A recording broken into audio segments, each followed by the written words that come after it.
오늘은 성령의 충만함과 말씀의 능력을 경험하기라는 제목으로 하나님 말씀 나누겠습니다. 이번 주 이제 어버이 주일인데요. 아버지 또 심장 수술을 하시고 저는 출혈 있으셨다가 입원해서 또 걱정 많이 했지만 또 출혈도 빨리 확인하고 이제 몸도 어느 정도 회복하셔서 이제 퇴원할 수 있으셔서 너무 감사한데요.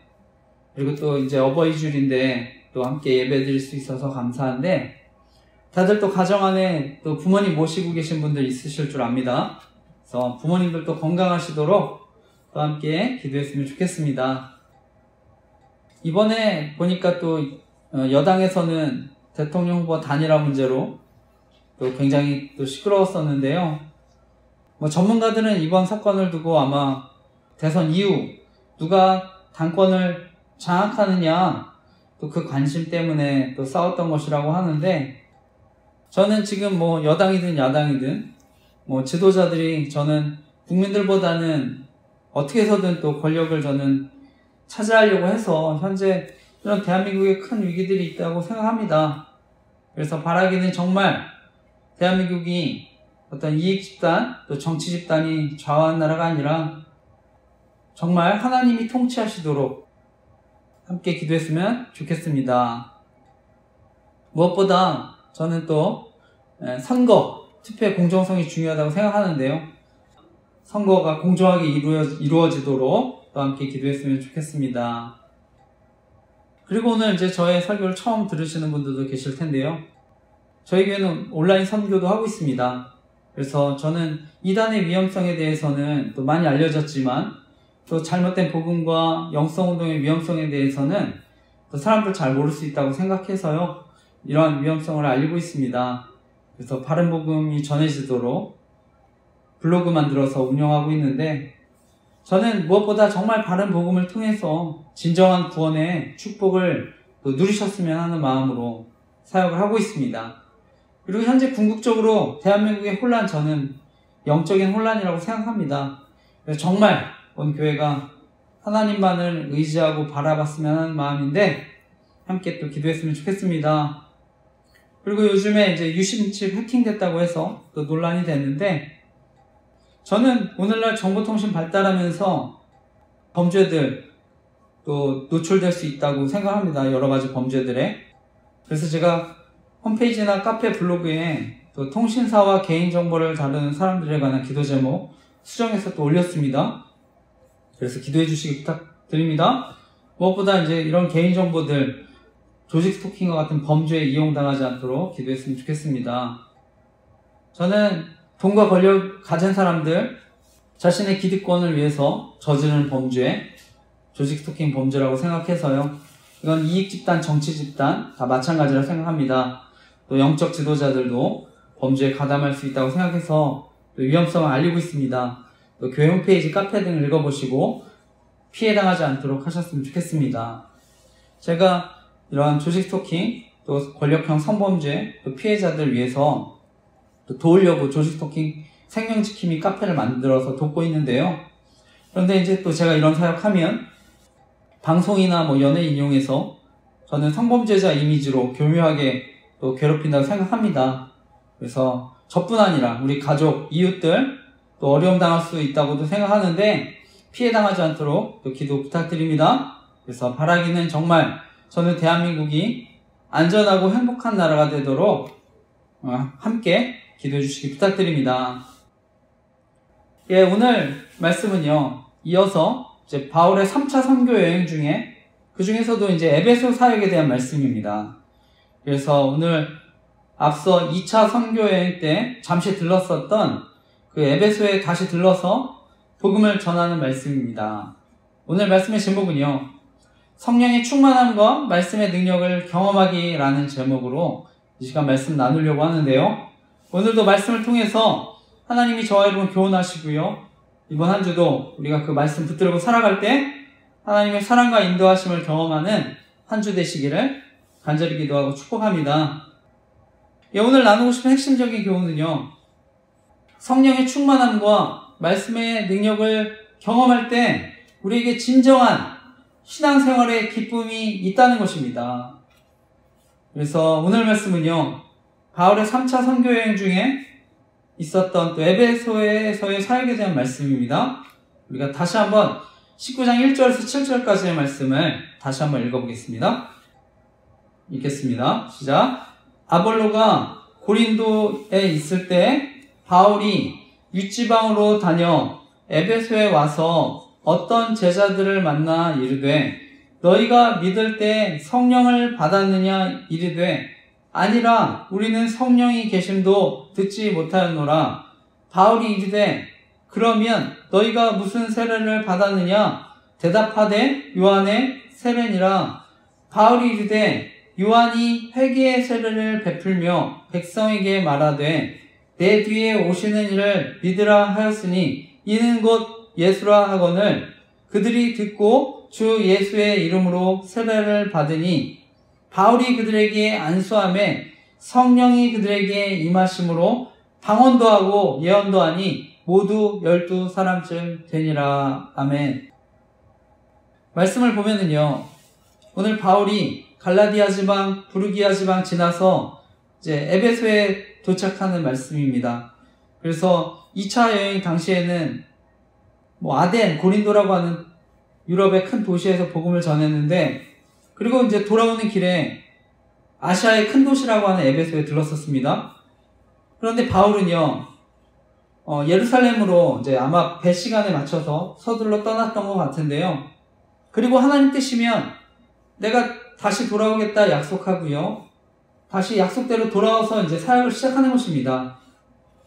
제가 지난주에도 에베소에 대해서 잠시 나누긴 했지만 이 에베소는요, 고린도와 마찬가지로 또 항구 도시고요. 당시 소아시아 최대 무역 중심 도시였다고 합니다. 그리고 이곳이 이제 문화 도시고 예술의 도시였다고 하는데, 그래서 이 당시에 25,000명을 수용하는 또 거대한 극장, 목욕탕, 도서관, 시장, 또 포장도로들이 있었다고 하는데요. 그래서 BC 1세기경에는 이 도시의 인구가 약 30만 명에 달했다고 합니다. 그리고 이곳이 이제 또 유명한 것 중에 하나가 아데미 신전이 있었다고 하는데요. 세계 7대 불가사의 중 하나로 꼽히고 있었다고 합니다. 그래서 앞으로 나누겠지만 또 데메드리오라고 하는 아데미 우상 만들어서 파는 사람들과의 또 문제도 이제 발생하는데, 어쨌든 중요한 것은요, 바울이 에베소에서 아볼로가 가르친 사람들을 만나게 됩니다. 그래서 지난주 제가 아볼로에 대해서도 잠깐 나눴지만 아볼로는 이제 성령에 대해서 또 듣지 못했습니다. 그래서 요한의 세례만 안다고 얘기했는데, 네, 마찬가지입니다. 오늘 제자들 요한의 세례만 받았다 이렇게 얘기했는데요. 지난주 나눈 대로 아볼로가 학문이 많고 또 성경에 능통했지만 또 성령 세례에 대해서는 또 몰랐다는 말씀을 드렸는데, 아볼로가 일부러 성령에 대해서 가르치지 않거나 또 부인했던 건 아니라고 생각합니다. 예, 지식이 없었기 때문에 그래서 가르치지 못한 것이고요. 또 성령 세례에 대해서 또 경험해보지 못했기 때문에 또 가르치지 못했다고 생각을 합니다. 그런데 사실 이미 세례 요한은요, 사람들에게 자신은 물로 세례를 베풀지만 예수님께서 오시면 성령과 불로 세례해 주실 거라고 이미 또 증거도 하셨습니다. 그런데 이제 그것을 이제 온전히 이해하지 못했던 것인데요. 저 개인적으로는 누구나 이 세상에 완벽한 사람은 없다고 생각합니다. 그것은 이제 아볼로도 마찬가지였고요. 하지만 이제 중요한 건 아볼로는 늘 배우는 사람이었고 또 겸손한 사람이었기 때문에 지난주에 나눈 대로 하나님께서 또 크게 쓰셨다고 생각을 합니다. 그럼에도 저는 한편으로는요, 오늘 또 말씀을 나누면서 성경은요, 가르치는 사람, 또 지도자의 역할이 또 얼마나 중요한지에 대해서 또 말씀한다 생각합니다. 왜냐하면은요, 어떻게 보면 그 가르치는 사람의 수준, 그 사람이 가르치는 수준이 공동체의 수준이 될 수 있기 때문입니다. 그래서 저는 지도자가 가는 만큼, 또 지도자가 경험한 만큼 또 저는 공동체가 따라간다고 생각을 합니다. 그래서 우리가 흔히 지도자라고 할 때는요, 어떤 방향을 향해서 또 가르치고 이끄는 사람이 지도자인데요. 그렇기 때문에 저는 공동체에서 정말 지도자가 또 중요하다고 생각을 합니다. 어쩌면 오늘날 위기는요, 저는 지도자들의 위기일 수 있다 생각합니다. 그래서 오늘날 저희 또 교회가 기도하는 또 잘못된 복음과 영성운동, 또 인기를 끄는 건, 저는 과거에 이제 옥하는 목사님 같은 분들이 계셨다면 저는 결코 또 이런 것들이 인기를 끌지 않았다 생각합니다. 그래서 저는 굉장히 또 지도자가 중요하다고 생각하는데, 특별히 오늘날 여야 정치인들 보면 저는 어떻게든 당권이든 권력을 차지하기 위해서 이렇게 싸우는 것들을 보지 않습니까? 그래서 어떻게 하면 성공만 하면 된다, 수단과 방법을 가리지 않고 권력만 차지하면 된다, 저는 이렇게 되면 문제가 될 수 있다 생각합니다. 그렇게 되면 이제 결국 공동체 또 무너뜨릴 수 있다 생각하는데, 이제 얼마 안 있어 이제 대통령 선거가 있습니다. 그래서 바라기는 정말 국민들을 생각하고 무엇보다 하나님을 경외하는 또 대통령이 세워지도록 함께 기도했으면 좋겠습니다. 그리고 이어서 말씀을 보면은요, 바울은 제자들에게 주 예수의 이름으로 세례를 또 받게 합니다. 이것은요, 바로 주 예수 그리스도의 이름에 또 능력, 이것이 있다고 하는 것이고요. 또 예수가 없는 세례에는 분명히 한계가 있다고 저는 느꼈기 때문인 줄 믿습니다. 그래서 요한이 베풀었던 세례, 귀하지만 이것은 이제 죄를 회개하고 깨닫게 하는 것이지만, 궁극적으로 이제 하나님이 원하셨던 세례는요, 바로 예수 그리스도와 연합해서요, 우리가 죄에 대해서 죽고 다시 살아나는 살리심을 저는 경험하게 하는 세례, 또 하나님이 이것을 또 원하시는 줄 믿습니다. 그래서 사도 바울이 성령 세례를 가르치고 저는 예수님의 이름으로 세례를 받게 한 줄 믿습니다. 그런데 오늘날 우리가 세례 받을 때요, 나는 이제 물로만 받은 것 같은데 그럼 따로 성령 세례를 받아야 되느냐, 이렇게 저는 물으실 수 있다 생각하는데, 로마서 6장 3, 4절은요 예수님과 합해서 세례를 받은 사람, 바로 예수님의 죽으심과 합하여 세례를 받은 것이라고 명확하게 얘기합니다. 그래서 로마서 6장 3, 4절 말씀인데, 이건 제가 읽어보겠습니다. 무릇 그리도 예수와 합하여 세례를 받은 우리는 그의 죽으심과 합하여 세례를 받은 줄을 알지 못하느냐. 그러므로 우리가 그의 죽으심과 합하여 세례를 받음으로 그와 함께 장사되었나니, 이는 아버지의 영광으로 말미암아 그리스도를 죽은 자 가운데서 살리심과 같이 우리로 또한 새 생명 가운데서 행하게 하려 함이라. 아멘. 성경은요, 무릇 그리스도 예수와 합하여 세례를 받은 사람, 예수 그리스도의 죽으심과 합하여 세례를 받은 것이라고 명확하게 말씀합니다. 예수님을 믿고 거듭난 사람, 느끼던 느끼지 못하던 간에 성령께서 또 함께 하시는 줄 믿습니다. 중요한 것은요, 정말 마음속에 저는 예수님 믿고 영접한 사람, 성령께서 함께 하시는 줄 믿습니다. 저는 처음에 예수님을 영접하고 내 안에 성령께서 함께 하시지 않는다고 생각했던 시절도 있었는데요. 하나님이 저를 신경 쓰지 않는다 생각했던 시절이 있었는데요. 하지만 제가 힘들고 어려운 시간에 하나님 의지하고 기도하면서 저와 함께 하신 하나님을 정말 깊이 경험했습니다. 그래서 저는 정말 성령의 은사와 충만함을 정말 누구나 경험하셨으면 합니다. 특별히 사도 바울은요, 고린도전서에 보면 모두가 방언 말하기를 원한다고 얘기합니다. 그리고 더 나아가 예언의 은사를 받기 원한다, 이렇게도 얘기하는데요. 저는 바로 하나님이 함께 하신다는 것을 확신하는 것이 정말 큰 유익이었기 때문에 모든 사람이 그런 은사들 경험했으면 좋겠다, 이렇게 얘기한 줄 믿습니다. 제가 이제 이렇게 성령의 은사나 은혜들 나눴는데 저는 많은 오해들도 있다고 생각합니다. 그래서 저는 반드시 어떤 사람의 성령의 은사가 많다고 해서 그 사람의 신앙의 수준이 또 그것을 그대로 나타난다고 생각하지는 않습니다. 저는 눈에 보이지 않는 은사도 또 있다고 생각을 하는데요. 중요한 것은 자신에게 주신 은사로 저는 열매 맺는 것이 정말 중요한 줄 믿습니다. 그래서 무엇보다 그런 은사와 열매로 정말 하나님에 대한 사랑이 더욱 커지는 것이 더 중요한 줄 믿습니다. 저는 이제 방언의 은사를 주셨다고 생각하는데요. 제가 이전에도 나눴습니다만 우리가 성령의 은사를 경험했다고 해도요. 저는 마음이 중요하다고 생각합니다. 마음. 그래서 사도 바울도 내가 아무리 영으로 기도해도 방언으로 기도한다 할지라도 또 마음에 감사하지 못하면 유익이 되지 못할 수 있다고 얘기했었던 것인데요. 그것이 고린도전서 14장 14, 15절 말씀입니다. 내가 만일 방언으로 기도하면 나의 영이 기도하거니와 나의 마음은 열매를 맺지 못하리라. 그러면 어떻게 할까?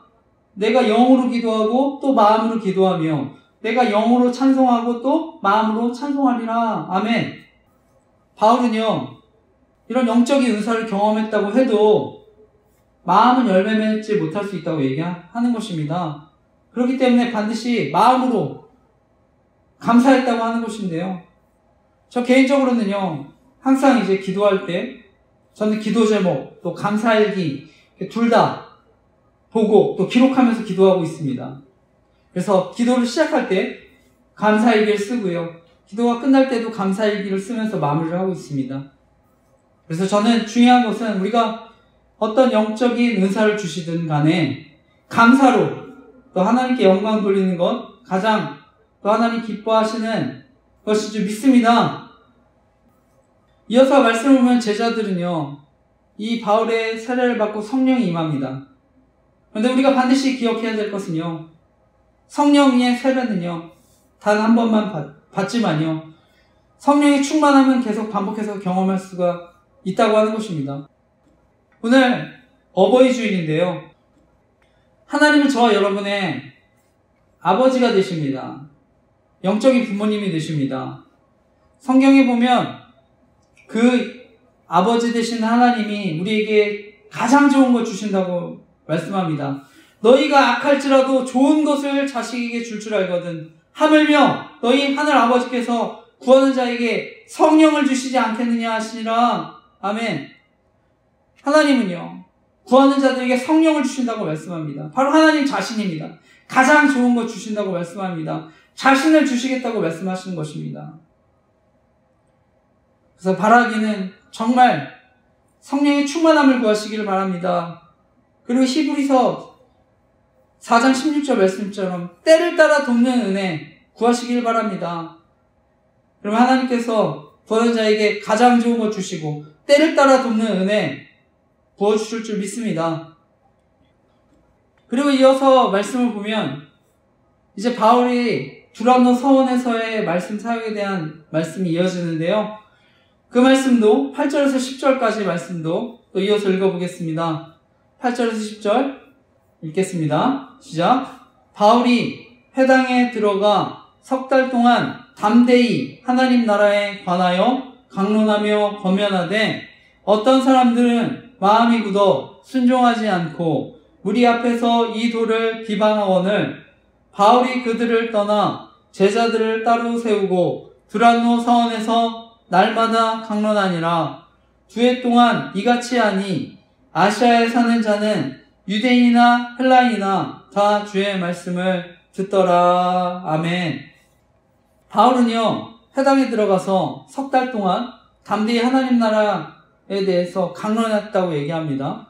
그래서 하나님 나라를 강론했다고 하는데 이것은 단순히 이제 말씀을 잘 풀어서 가르쳤다는 것만을 의미하진 않습니다. 그래서 원어적으로는요, 끈기를 가지고 또 설득했다는 것입니다. 그래서 3개월 동안 정말 끈기를 가지고 열심히 복음을 전한 것인데요. 그런데 다시 사도 바울을 비방하고 공격하는 사람들이 또 나타납니다. 그러니까 이제 사역 장소를 또 두란노 서원으로 옮기게 됩니다.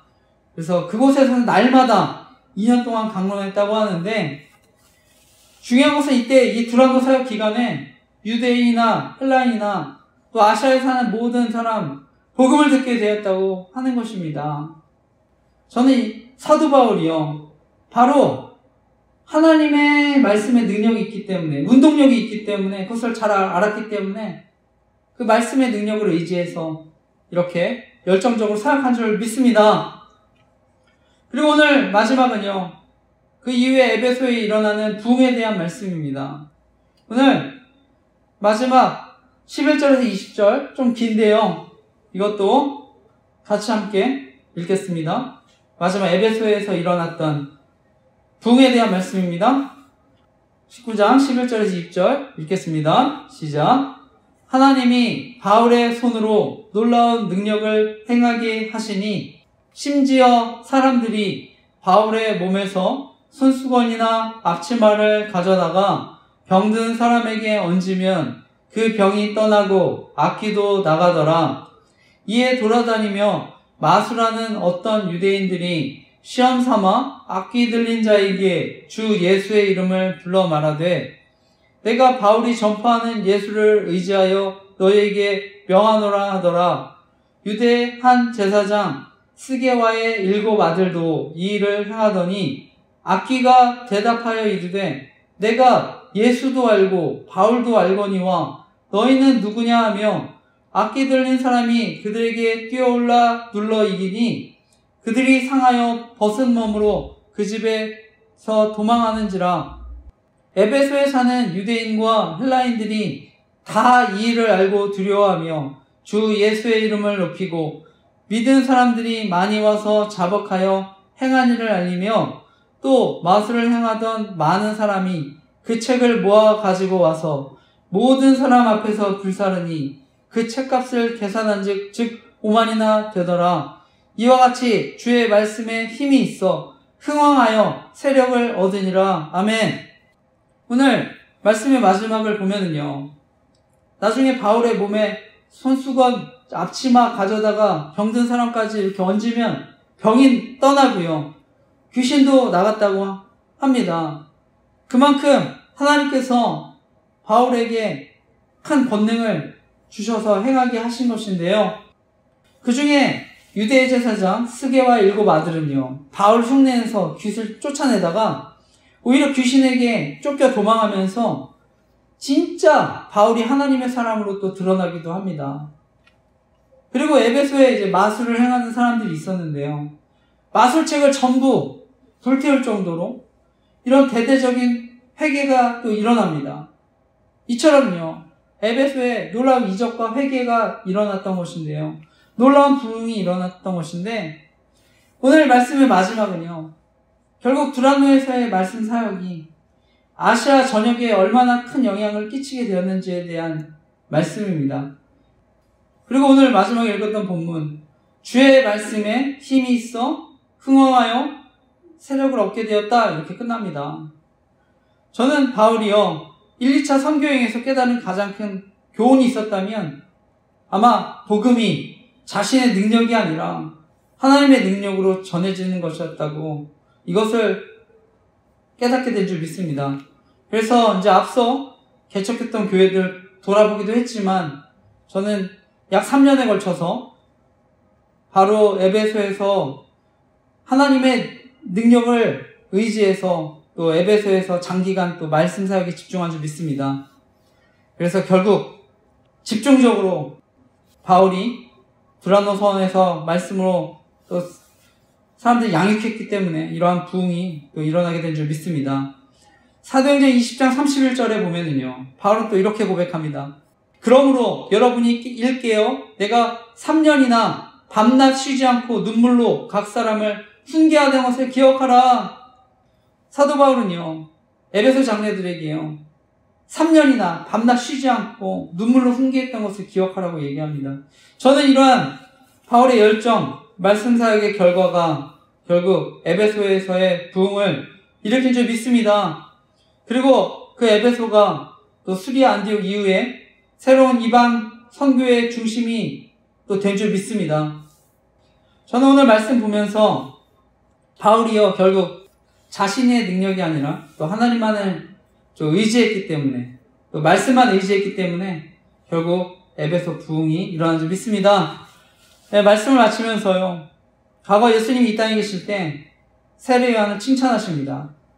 이 세상에 요한보다 큰 사람 없지만, 그러나 하나님 나라에서는 지극히 작은 사람이라도 세례 요한보다는 크다, 이렇게 얘기하시는데요. 저는 이것이, 세례 요한은 예수님의 십자가를 통해 부어지는 그 성령의 능력을 또 경험하지 못하기 때문에 저는 세례 요한이 저와 여러분보다는 작은 자라고 그래서 말씀한 줄 믿습니다. 저와 여러분 신약시대를 살아갑니다. 그래서 저와 여러분은요, 바로 성령 하나님을 통해 하나님 나라의 영광을 경험하고요, 성령과 동행하는 그 기쁨과 영광을 누릴 수 있기 때문에 저는 누구나 다 큰 자인 줄 믿습니다. 따라서 바라기는 정말 그 성령의 은혜와 능력을 경험하고 살아가는 복음의 증인으로 살아가시기를 간절히 기도하고 축복합니다. 그리고요, 오늘 유대의 한 제사장 스게와의 아들 7 아들이 바울의 사역을 흉내냅니다. 모방합니다. 근데 그 귀신은요, 내가 예수도 알고 바울도 알고 있는데 너는 누구냐? 이렇게 묻습니다. 저는요, 정말 예수님을 머리로 아는 것, 인격적으로 아는 것 다르다 생각합니다. 우리가 복음을 들어도요, 저는 흉내내는 신앙이 있을 수 있다 생각합니다. 실제로는 예수님 믿지 않고 흉내내는 신앙이 있을 수 있다 생각합니다. 그럼 저는 그것이 정말 결국엔 종교생활이라고 믿습니다. 그리고 그 종교적인 신앙생활은요, 결국 버려질 수 있습니다. 마지막 날에 주님이여, 내가 너희를 도무지 알지 못한다, 이렇게 말씀하실 수 있습니다. 그래서 바라기는 정말 종교인이 아니라 하나님 인격적으로 만나 복음을 증거하고 살아가실 간절히 기도하고 축복합니다. 정말 하나님 인격적으로 만나 이 땅 가운데 또 천국 경험하고 또 앞으로 하늘나라에서도 그 천국의 기쁨을 경험하고 살아가시기를 간절히 기도하고 축복합니다. 그리고 또 이번 한 주 제가 말씀 나눴는데, 우리 신앙생활 정말 하나님의 성령의 충만함과 또 말씀의 능력을 경험하면서 무엇보다 이번 한 주도 신앙생활의 기쁨을 경험하며 살아가시기를 간절히 기도하고 축복합니다. 아멘.